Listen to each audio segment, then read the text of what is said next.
오늘이 부활절 셋째 주일입니다.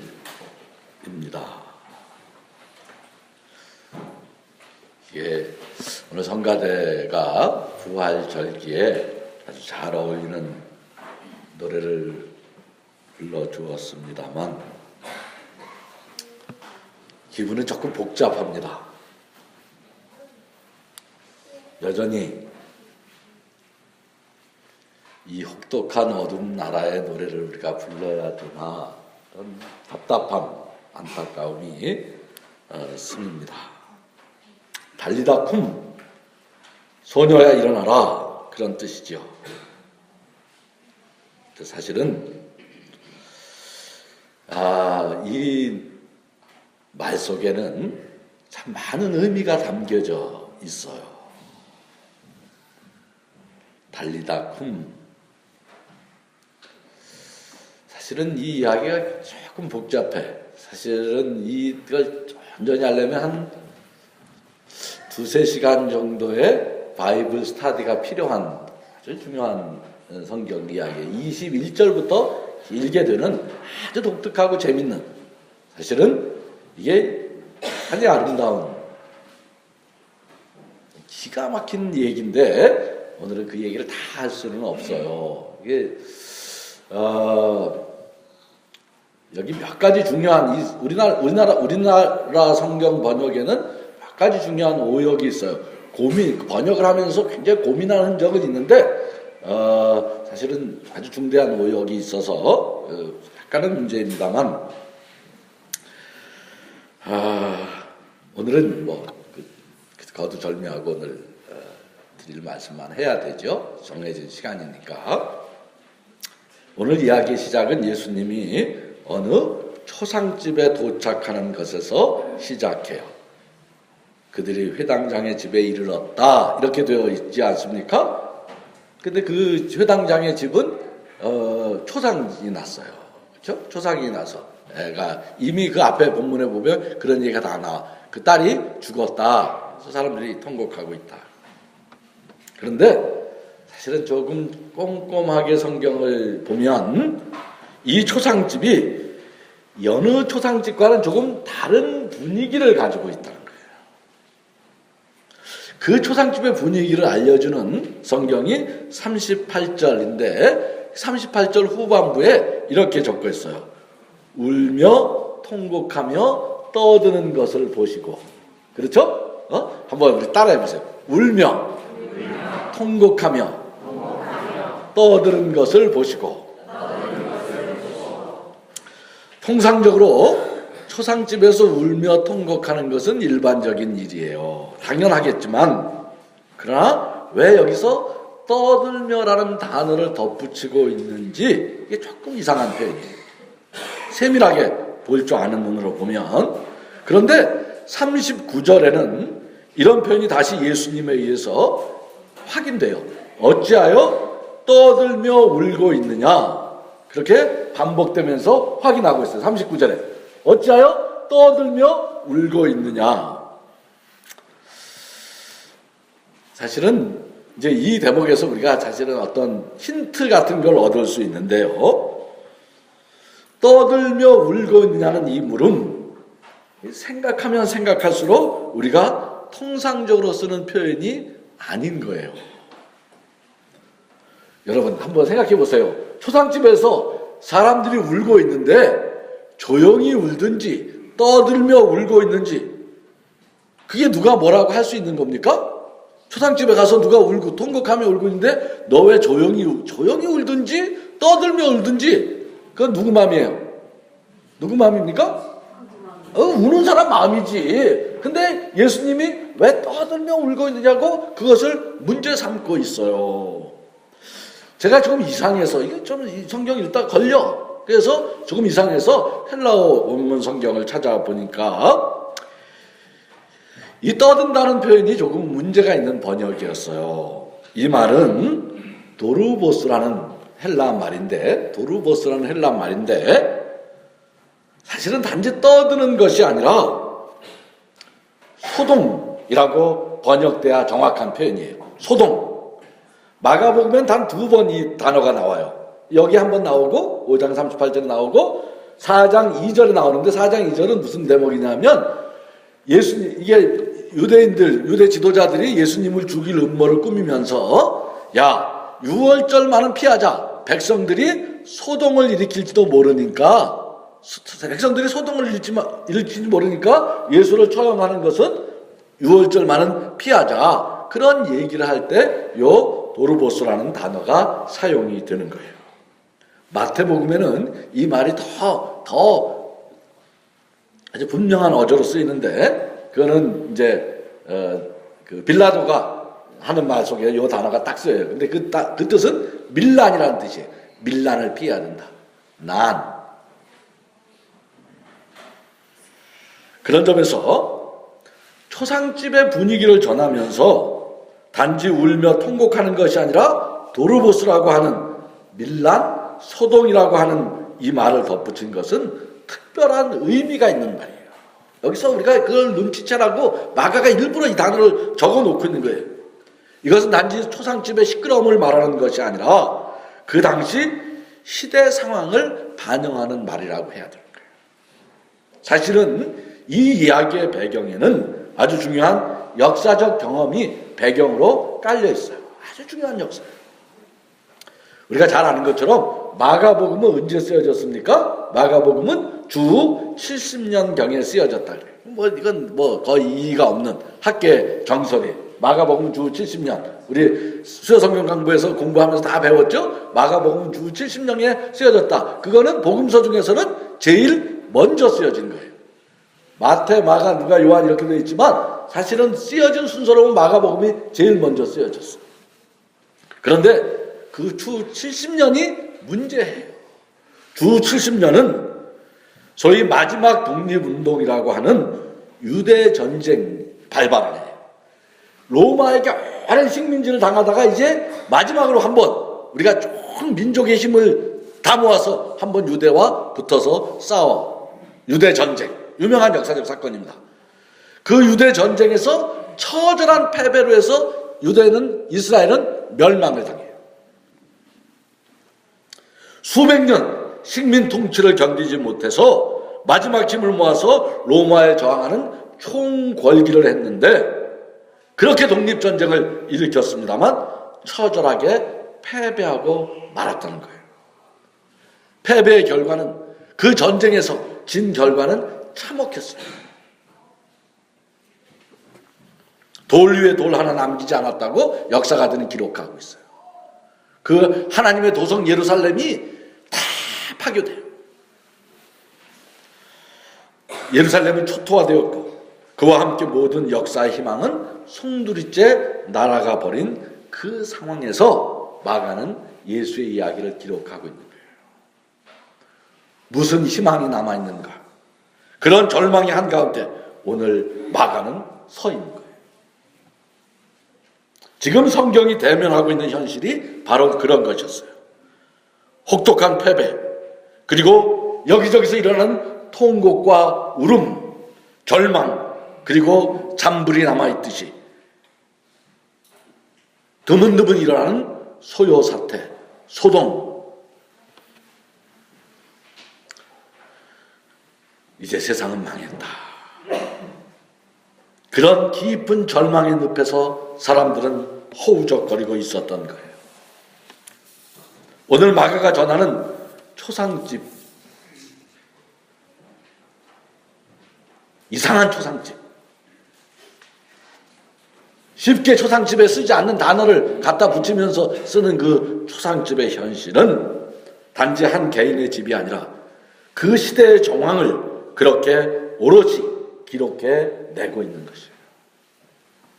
그리고 마가는 그 절망을 극복하기 위해 예수를 붙잡아 내고 예수를 그 자리로 끌어내고 있는 거죠. 지금 예수님은 그 깊은 절망의 한복판으로 뚜벅뚜벅 걸어오시면서 뭐라고 하십니까? 그 절망 다 전쟁에 패배해갖고 다 망했다고 절망하는데 예수님이 뚜벅뚜벅 걸어서 하시는 말씀이 뭐예요? 아이는 죽었다. 죽지 않았다. 뭐라 그러십니까? 예수님은 죽지 않았다. 세상 모든 사람들은 아이는 뭐 어떻다고 얘기합니까? 죽었다고 얘기해요. 다 끝났다. 죽었다. 그러나 예수님만 아이는 죽지 않았다고, 그저 잠들고 있다고 말씀하고 계시지 않습니까? 여러분, 사람들은 죽었다고 하고 예수는 죽지 않았다고 잠들어 있다고 하는 그런 두 패로 나눠져 있는 이 현실에서 여러분은 어느 편입니까? 죽었는가? 자고 있는가? 여러분 생각은 어떻습니까? 우리는 어떤 편입니까?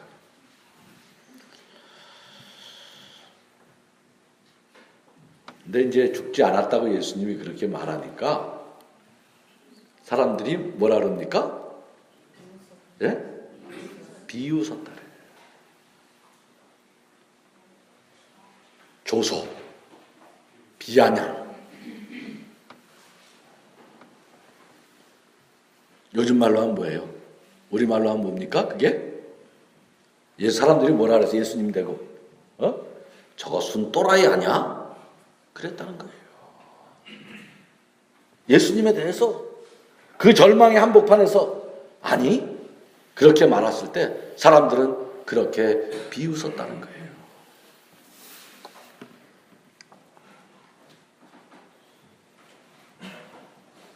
다 끝났다. 사람들의 절망의 몸짓이 보이지 않습니까? 그런데 예수님은 아이가 있는 곳으로 들어가세요. 이것도 참 재밌어. 들어가는데 누구는 못 들어오게 해. 누구는 못 들어오게 합니다. 누구는 못 들어오게 합니까? 그 다 데려가는 게 아니에요. 비웃는 사람들, 그것은 못 들어오게 해요. 그리고 그 자고 있는 소녀를 향해 달리다 쿰이라고 말씀하셨다는 거예요. 이것도 참 이상한 행동이야. 여러분들이 이 대목에서는요, 믿음이 너무 좋은 게 탈이야. 이게 사실은 이게 무슨 이런 말을 읽을 때면 막 성경에 대해서 의문이 생겨야 되는데 믿음이 좋으니까 아무 의심을 품지 않고 막 읽어난단 말이야. 여러분, 왜 이 대목에서 예수님이 그동안 얘기가 무슨 말로 진행됐습니까? 헬라말로 잘 진행됐어. 그 당시에 모든 사람들, 로마 사람들이 쓰던 언어인 헬라말로 얘기가 쭉 진행되다가 갑자기 이 대목에 와서는 당신의 말을 탁 바꿔. 음악으로 하면 뭡니까 이게? 변조하는 거야. 조를 바꾼단 말이에요. 그쵸? 조를 바꿔버려. C 장조로 가던 게 F 단조로 가버려. 왜 그래? 이상하잖아요. 이런 걸 물어야지. 왜 갑자기 헬라 말로 진행되던 것이 갑자기 예수님의 모국어, 당시의 민중들이 쓰는 아람어로 달리다쿰. 그러니까 성경이 가로 열고 뭐라고 그래? 설명을 해놔. 해석을. 소녀야 일어나라는 뜻이다. 왜 굳이 이 대목에서 말을 바꿔서 달리다쿰, 당신의 헬라어에서 당신의 모국어인 아람어로 말을 바꾸시는 것일까? 사실은 이 정도, 여기 나오는 이 사건이, 그리고 이 초상집, 이 소녀라고 하는 이 이야기가 단순히 한 소녀만을 의미하는 것이 아니라 유대 전쟁에서 패배한 절망 속의 유대 민족을 의미한다는 것을 더 선명하게 드러내는 이야기인지도 모르겠어요. 지금 이 말은 이제까지 헬라말로 하다가 갑자기 어조를 바꿔서 모국어인 아람어, 당시의 민중들만 사용하던 그 아람어로 말을 바꾸는 것은 그 얘기를 알아들을 만한 사람들, 자신들만의 언어가 필요했다는 것이에요. 들을 귀 있는 자는 들으라 하는 것이죠. 모두가 끝났다고 말하는 절망의 순간에도 절망할 수 없는 이들에게 전하는 희망의 메시지가 남았다고, 아직 끝나지 않았다고 소리치는 것이죠. 그것은 누구나 알아들어서는 안 되고 알아들을 수도 없다는 것이에요. 그렇습니다. 달리다쿰, 무슨 말입니까? 나라는 망했지만 백성은 죽지 않았다는 것이에요. 정치는 망했지만 시민들은 아직 살아 있다는 것이에요. 국가는 아이들을 살려내지 못했지만, 그리고 그 사실을 은폐하기 위해 죽음의 차벽으로 역사의 진실을 막으려 하지만 그 아이들을 다시 살리는 길이 남아있다는 것이에요. 죽지 않았으므로, 단지 잠들어 있으므로 어떻게 해야 하는 것입니까? 죽었으면 어떻게 해야 돼? 죽었으면 장사 치러야지. 잠들어 있으니까 어떻게 해야 됩니까? 어떻게 해야 돼요? 깨우면 됩니다. 깨우는 일이 남아있는 거예요. 그래서 달리다 쿰 소녀여 일어나라는 것은 죽어가는 역사, 죽어가는 백성을 흔들어 깨우는 부활의 신호탄인 것이에요. 진실의 역사여 부활하라. 잠자는 이들, 지금 예수는 저 전쟁의 폐허로 깊은 절망의 늪에 빠져버린 그 현장에서 소리치고 있는 것이죠. 알아들을 수 있는 자만이 들으라고, 알아들을 수 있는 자만, 귀 있는 자만 들으라고 말입니다. 달리다 쿰. 그래서 소녀는 일어납니다. 그리고 다시 걸어 다닙니다. 그렇게 성경에 되어 있어요. 예수님은 일어나라는데 일어나 걸어 다녔다. 여기서 일어난다는 것은 소녀의 부활을, 그 소녀의 부활, 그것은 죽었던 것처럼 보이는 이스라엘의 부활을 말하는 거지. 그리고 일어난 소녀는 단지 몸을 일으킨 것만이 아니라 걸어 다닌다고 보도함으로써 새로운 활동을 시작하고 있다는 것을 말하고 있지 않습니까? 이제 새로운 시작이다. 이제 새로운 삶이다. 새로운 활동이다. 그래서 일어나 걸어가는 것입니다. 부활이란 그런 것이에요. 부활이란 다시 산다는 것은, 성서가 증언하는 이 다시 살아난다는 것은 그저 몸을 일으키는 것이 아니라 예수 믿고 구원받았다 그렇게 말하는 것이 아니라 내 새날을 향해, 내 삶이 어제와 다른 새날을 향해 내 삶을 구조적으로 변혁시키는 것이에요. 새날을 향해 걸어 나가는 것이에요. 새날 새시대, 다시는 수학여행 가다가 억울하게 죽지 않아도 되는 세상, 더 이상 역사의 진실 앞에서, 생명의 진실 앞에서 보수, 진보로 나누어서 싸우지 않아도 되는 세상, 갈라진 분단의 벽이 허물어지고 나누어진 마음은 하나가 되는 그런 세상을 향해 소녀가 걸어가고 있지 않습니까? 누군가 절망하고 어디선가 죽음이 행진이 계속되는 세상의 이야기는 2000년 전 이야기만은 아니지 않습니까? 여러분, 지금 우리나라는요, 죽음의 세력이 횡행하고 있어요. 세월호에서 수백 명의 사람이 죽은 것이 1년 전 일입니다만, 사실은 전조도 있었고요, 여러 가지 하여튼 천안함도 있었고 그렇습니다만, 어쨌든 그 1년 우리가 이 죽음을 바르게 해결하지 못하니까 정말 엉뚱한 곳에서 엉뚱한 사람들이 죽어가고 있는 거예요. 잘 보십시오. 지난 1년간 수많은 사건, 사고가 끊이지 않고 터져나오지 않았습니까? 이건 그냥 우연히 난 사고가 아니에요. 고양 종합터미널, 장성 요양병원, 의정부 아파트에서 대형 화재가 잇따라나요.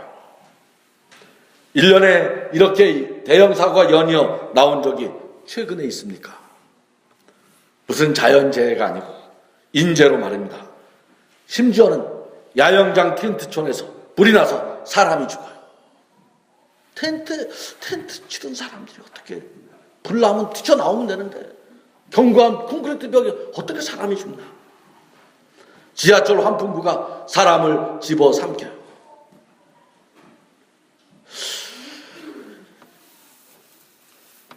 오룡호라는 배는 러시아 바다에서 침몰하고 신안가고도에서는 해경 헬기가 곤두박질해서 사람이 죽습니다.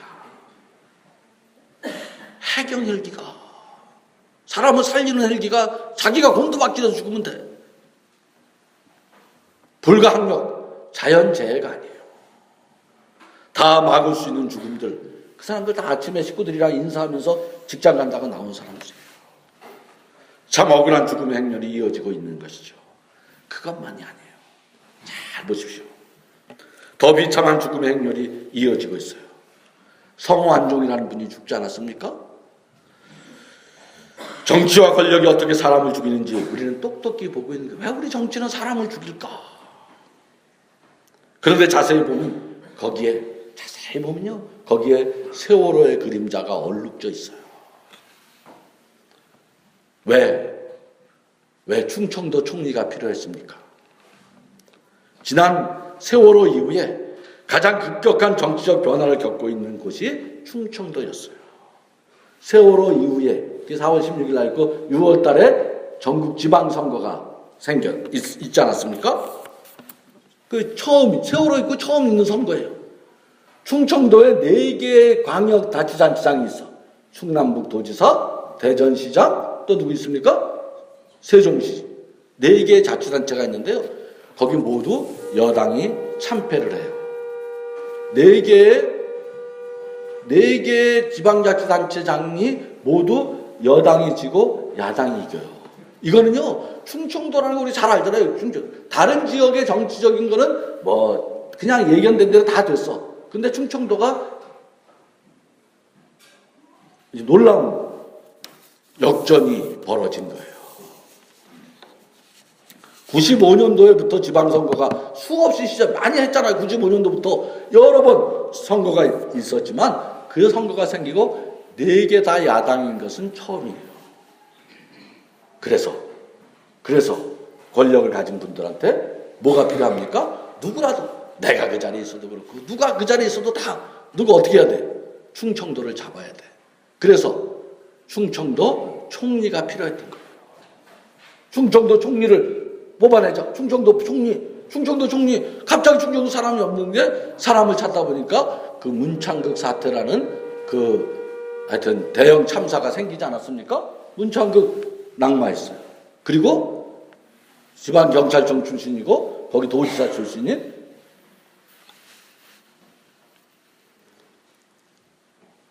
지금 총리가 발탁이 된 거죠. 청문회 때 무슨 비리벨 그런 얘기 할 필요 없어.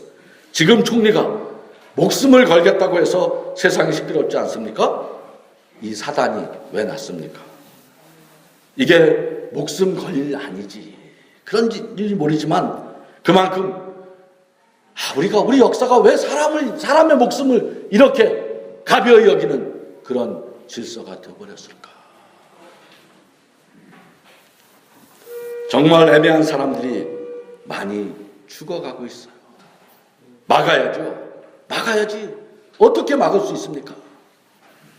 이 시대 죽음의 문화, 이 거대하고 도도한 절망의 행진을 누군가 있어 멈추게 해야 하고 다시 일으켜 세워야 한다면 거기 오늘 교회와 그리스도인의 자리가 있는 것이죠. 교회가. 그래서 예수님이 그 초상집으로 뚜벅뚜벅 걸어가시는 것 아닙니까? 우리 그래서 부활을 믿는 우리가 해야 할 일이 있는 것입니다. 역사의 부활을 위해 우리가 해야 할 일, 달리다 쿰, 예수는 그렇게 소리치고 계시지 않습니까? 알아들을 수 있는 사람만 알아들어라. 소녀는 죽지 않았다. 부활해서 새날을 향해 걸어가라고 지금 달리다 쿰 그렇게 말씀하고 계신 것입니다. 달리다 쿰, 죽음의 역사를 막아내고 죽어가는 것들에게 생명의 기운을 불어넣기 위해 진실을 인양하고 거짓을 물리치라고 하지 않습니까? 아직 잠들어 있는 이 역사의 진실을 깨워 일으켜 세우는 그런 교회와 그리스도인들이 되어야 합니다. 그렇게 깨어난 어린 소녀, 그 어린 소녀 여전히 어려. 그 소녀는 아직도 힘이 없어. 깨어났지만 그래서 12살이야. 어떻게 해야 돼? 먹을 것을 주어 씩씩한 동량으로 그가 튼튼한 인격으로 자라날 수 있도록 양육하는 그런 사명을 감당하는 교회가 되어야 합니다. 혹독한 절망의 시대, 죽음의 세력이 판치는 그 역사 한복판에서 교회와 그리스도인들은 또다시 부름을 받고 있습니다. 달리다 쿰, 다시 잠든 역사를 일으켜 부활의 역사, 부활하는 역사, 부활케 하는 그런 부활의 증인들이 우리 모두가 되기를 간절히 바랍니다.